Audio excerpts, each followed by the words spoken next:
Olá pessoal, bem-vindos à disciplina Física Moderna 2.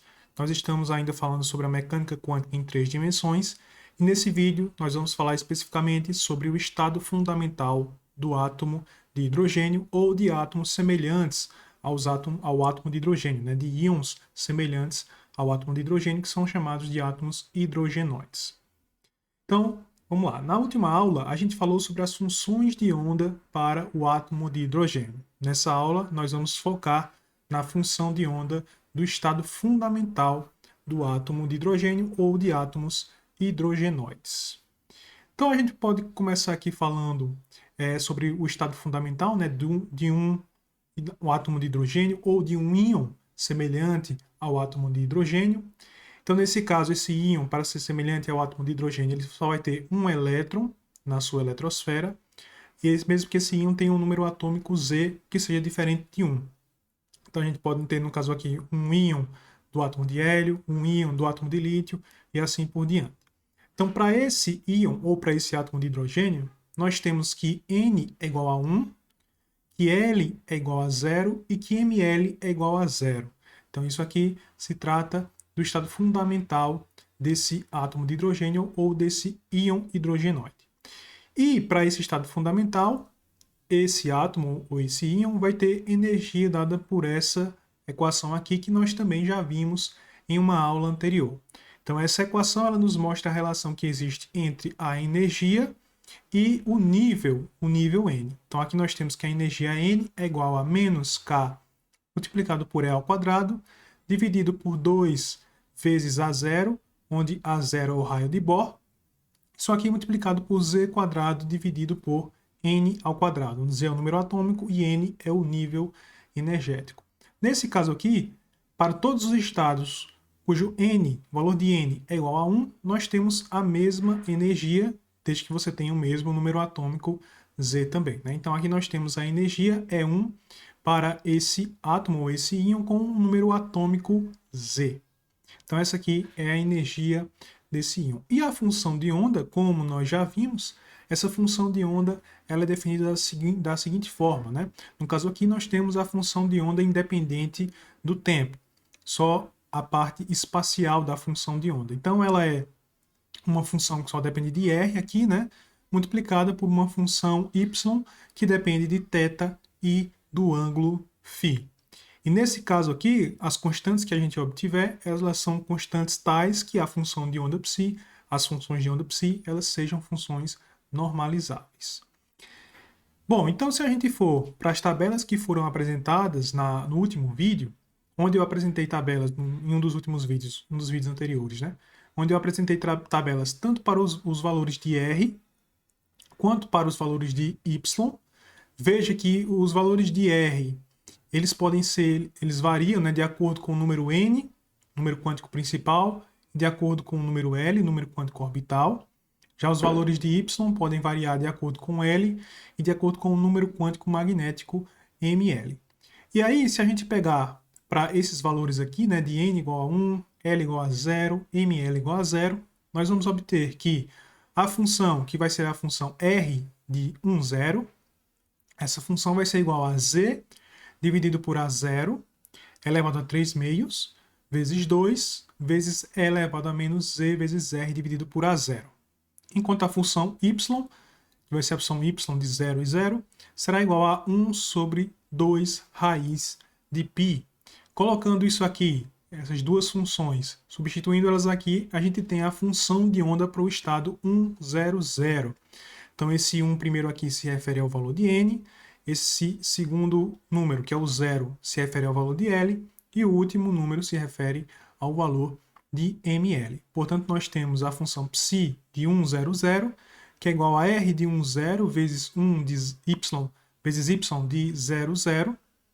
Isso aqui, portanto, vai ser igual a 1 dividido por raiz de π vezes Z dividido por A0 elevado a 3 meios vezes E elevado a menos Z vezes R dividido por A0. Então essa aqui é a função de onda para esse estado descrito aqui, estado fundamental, descrito por esses valores, N1 igual a 1, N igual a 1, L igual a 0, ML igual a 0. E a gente pode observar aqui, ó, que já no valor de y, né, esse valor de y ele é constante, ou seja, ele não depende nenhum dos ângulos, né, não depende de nenhum dos ângulos, seja esse ângulo θ ou φ. Ele é constante, não depende desses ângulos. Portanto, a gente pode concluir que essa função de onda aqui ela só varia de forma radial, tá? Uma vez que ela não depende de nenhum ângulo, não aparece nenhum ângulo nessa função de onda do estado fundamental. E, na verdade, todas as funções de ondas que possuem o valor de L igual a zero, elas vão compartilhar essa característica, né? Essas funções de onda que possuem o valor de L igual a zero são as funções de onda dos estados S. Então, para esses estados S, né, as funções de onda elas vão ser constantes conforme você mude o ângulo, né? Elas só vão variar de acordo com a distância ao núcleo, ou seja, todas essas funções elas são esfericamente simétricas, elas só variam de acordo com o raio. Então, visto a função de onda, né, já determinada a função de onda para o estado fundamental, vamos falar um pouco agora sobre as probabilidades que estão relacionadas a essa função de onda. Então, primeiro falando sobre a densidade de probabilidade, que no caso aqui será uma probabilidade por unidade de volume do elétron descrito pela função de onda acima, por essa função de onda aqui. Então, agora a densidade de probabilidade, nesse caso aqui, descrito por essa função de onda, basta pegar o módulo dessa função de onda, né, a norma da função de onda, e elevá-la ao quadrado, o que nos vai dar esse valor aqui. Então, a probabilidade por unidade de volume, que é a densidade de probabilidade, para esse estado fundamental é apresentada aqui. Ou seja, é o número atômico elevado ao cubo, dividido por π, vezes A0 elevado ao cubo, vezes E elevado a menos 2, vezes E, vezes R, dividido por A0, lembrando que R é a distância do elétron até o centro, até o núcleo do átomo, né? Então, a distribuição de probabilidade, a gente pode ver aqui, né, que ela também é esfericamente simétrica, ela não depende de nenhum ângulo aqui. E, como eu falei, né, ela vai ser assim para todos os estados S. Qualquer estado aqui, qualquer estado que corresponder a um estado S, ele vai ter essa característica de ser esfericamente simétrico. Ou seja, a probabilidade de encontrar o elétron no átomo, ela vai ser a mesma em todos os pontos que estiverem à mesma distância do centro do núcleo. Por isso, é conveniente definir outra função de probabilidade que é chamada de distribuição de probabilidade radial. E a sua densidade, a densidade associada a essa distribuição de probabilidade radial, a gente vai chamar de P de R. Tal que P de R vezes dr nada mais é do que a probabilidade de encontrar o elétron em qualquer lugar da camada esférica de raio R e espessura dr. Então aqui nós temos uma esfera, né? Essa esfera, digamos que ela tem aqui um certo raio R e tem aqui uma camada. Essa camada ela tem uma espessura que é dr. Portanto, se eu quiser saber qual é a probabilidade de encontrar o elétron aqui nessa região de espessura dr, basta multiplicar a distribuição de probabilidade PR, multiplicar ela por esse valor de dr. E assim eu obtenho a probabilidade. Portanto, a probabilidade vai ser PR multiplicado por dr. Então, fazendo isso aqui, ó, nós vamos obter o seguinte, para esse caso específico, né, a gente está tratando agora de um volume. Então, o volume da casca, dessa casca esférica aqui, ele vai ser a área da casca esférica, que é, no caso, como se trata de uma esfera, nessa área é 4π vezes r ao quadrado, multiplicado pela espessura da casca, que no caso é dr. Então, nossa probabilidade, PR/dr, vai ser igual à densidade de probabilidade, módulo de ψ ao quadrado, multiplicado pelo volume, que é 4πr² dr. E aí, portanto, para o estado 1s, que é o estado 1s de um átomo hidrogenoide, nós vamos ter que, a gente já viu, né, que a função de onda, a norma da função de onda ao quadrado, o módulo da função de onda ao quadrado, tem esse valor aqui. Portanto, a densidade de probabilidade, ou a distribuição de probabilidade, P1 de SR, vai ser esse valor de ψ ao quadrado, multiplicado por 4πr² dr. Na verdade, aqui eu já eliminei os dr's, né? Corta dr aqui desse lado, corta dr com esse lado.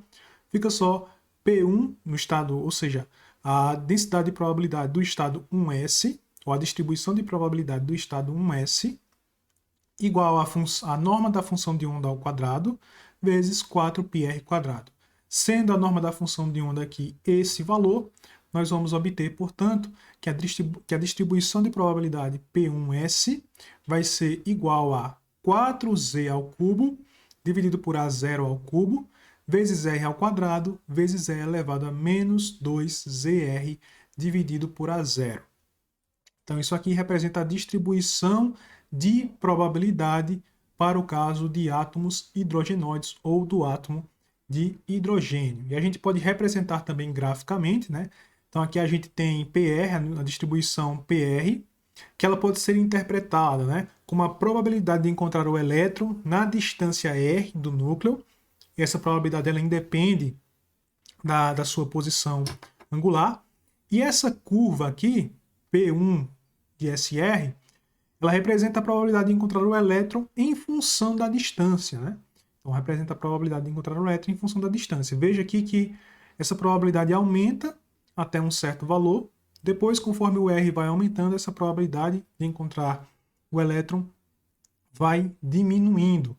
E note também que a probabilidade ela vai assumir seu valor máximo quando R for igual a A0 dividido por Z. Note ainda também que o valor mais provável da posição não é igual ao valor médio da posição, né? Essa distribuição aqui ela não é totalmente simétrica. Por ela não ser totalmente simétrica, nós podemos concluir que pode diferir, aliás, vai diferir quando a gente calcular o valor mais provável da posição, isso vai diferir do valor médio da posição. E aqui, na figura B, nós temos uma nuvem de elétrons, né? Nuvem, entre aspas, do estado 1s. Ou seja, a probabilidade por unidade de volume, que é essa probabilidade aqui, densidade de probabilidade, né? Da qual a probabilidade P1 e P1s foi obtida, como a gente viu anteriormente. Então aqui nós temos a representação dessa distribuição de probabilidade, né? A probabilidade seria a área aqui, abaixo dessa curva.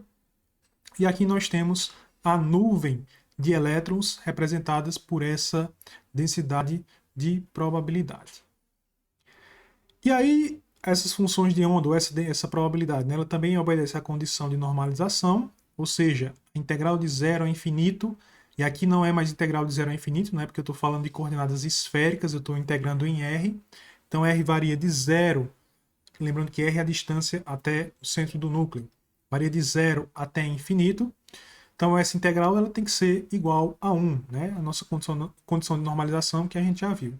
E a distância média do elétron ao núcleo ela é dada por essa expressão aqui.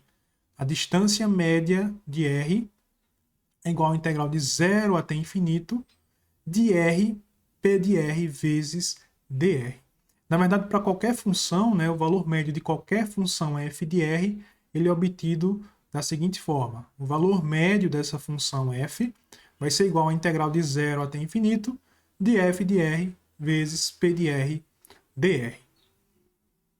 Então, isso aqui vai ser diferente, lembrando mais uma vez, que essa distância média, ou esse valor médio, vai ser diferente do valor mais provável, como a gente vai ver em alguns exercícios. Por enquanto é só, pessoal. Até a próxima.